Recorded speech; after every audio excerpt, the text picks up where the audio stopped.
The UN did a study and proclaimed that as populations grow, one of the key indicators of GDP growth is growth in roadway network structure.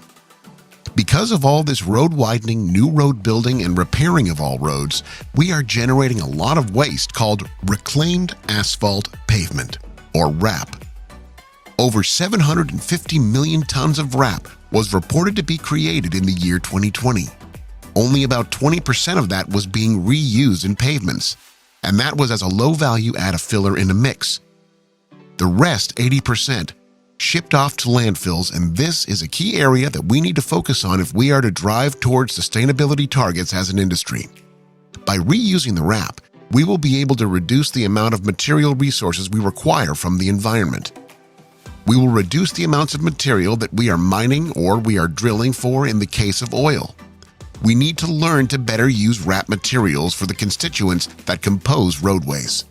In other words, aggregate and bitumen can be recycled in the creation of new roadways, thereby reducing the strains that we put on the resources of the earth by using asphalt rejuvenators to empower the use of recycled asphalt pavement.